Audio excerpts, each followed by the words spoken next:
लेकिन ये पूजा पाठ के साथ साथ आप पर हमारा एक और कर्म है। भगवान भी कहते हैं कि बेटा कर्म करो फल मिलेगा। उसी तरीके से हमारा भी कर्म जो है, कर्म क्या है कि हमारा सोच और सपना होता है कि हमारे आने वाला पीढ़ी जो है बच्चे सर उठा के दिए। आपके अगर सोच और सपना है कि आपके बच्चे सर उठा के दिए, तो इसके लिए एक पहला काम जो है वो एक रोटी कम खाइए, लेकिन अपने बच्चे को पढ़ाइए, लिखाइए, काबिल बनाइए।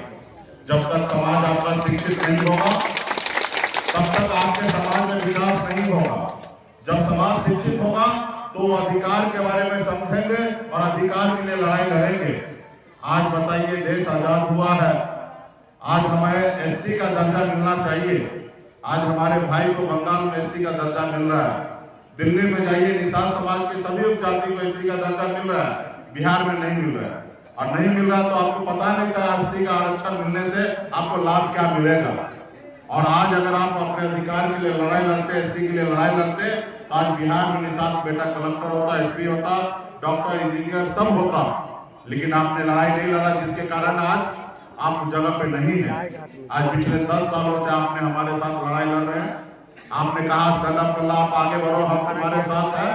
आज बिहार में निषाद समाज का कुर्सी बोलने लगा है। आज बिहार में मजबूती हमारी ताकत है।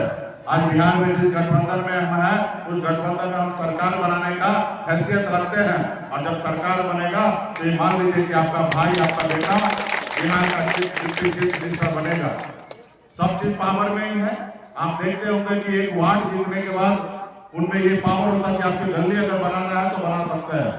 एक मुखिया जीतने के बाद अगर वो चाहेंगे आपके गली में नल जल योजना सही से चले तो वो करा सकते हैं। आप समझिए कि मुख्यमंत्री में कितना पावर होगा, सरकार में कितना पावर होता है।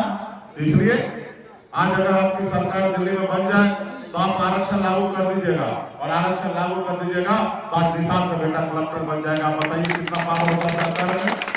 इसलिए एक तो बच्चे को पढ़ा लिखा के काबिल बनाइए, और दूसरा अपने अधिकार के लिए संघर्ष कीजिए। आज हम लोग लड़ाई लड़ रहे हैं। आज देखिए बॉम्बे का ऐशोआराम जिंदगी के छोड़कर यहाँ आप लोगों के लिए लड़ाई लड़ रहे हैं। हम भी गरीब साधारण परिवार में जन्म लिए, पिताजी मछली मारते थे, लेकिन मैंने गरीबी से लड़ा, बॉम्बे जैसे शहर में जाके मुकाम हासिल किया। उसके बावजूद भी मेरे पास ऐशोआराम की जिंदगी जीने का अवसर था, लेकिन मैंने वो छोड़कर देखिए 3-3 बजे रात में घूम रहा हूँ। किसके लिए? आपके लिए, आपके अधिकार के लिए। अगर मैं कल किसी से हाथ मिला लूं तो मेरा जिंदगी बेहतर हो सकता है। जो कल तक मेरे पीछे बैग उठाता था, झंडा उठाता, आज वो भारत सरकार में मंत्री बना है, वो किसका देन है? आपका देन है। क्योंकि हमसे डर रहे इसलिए हमारे सामने में किसी किसान को नेता बनाया जा रहा है। इससे पहले कहा किसी को कोई पूछता था। तो ये आपकी शक्ति का देन है। अगर आप अपने आप को अगर एक नेता नहीं मानिएगा, आप एक लीडर नहीं मानते, आप मुकेश सहनी को हीरो नहीं मानते, तो दुनिया में कोई हीरो नहीं मानता। आपने इसलिए आने वाला समय में हम लोग का बड़ी लड़ाई है। हमारे युवा साथी से भी कहूंगा, कंधे से कंधे मिलाकर अपने आने वाले पीढ़ी के लिए लड़ाई लड़िए। बड़े बुजुर्ग यहाँ पे हम लोग से हम चाहेंगे कि अपने आने वाला पीढ़ी के लिए हम लोगों का आशीर्वाद दीजिए और मजबूती से लड़ाई लड़िए। आपको अगर राजनीति में जब तक मजबूत नहीं होंगे तब तक आपका समाज आगे नहीं बढ़ेगा। आपकी जो भी समस्या है वो दूर आपके राजनीति में आके ही होगा, और लीडर बना के होगा। लॉडर बनाने से नहीं होगा। एक होता है लीडर, एक होता है लॉडर, एक होता है टिकट मांगने वाला और एक होता है टिकट बांटने वाला। आपको जब तक टिकट बांटने वाला नहीं बनाइएगा, जब तक आदरणीय लालू प्रसाद जी जैसे नेता नहीं बनाइएगा, स्वर्गीय रामविलास पासवान जी जैसे नेता नहीं बनाइएगा, बहन मायावती जी के जैसे नेता नहीं बनाइएगा, नीतीश जी के जैसे नेता नहीं बनाइएगा, तब तक आपका समाज में बहुत सारा बदलाव नहीं आएगा। इसलिए हम लोगों को एक किसी के आंगन में जाओ, एक पेड़ में फल लगा मिल जाए तो उससे हमारा कल्याण नहीं है।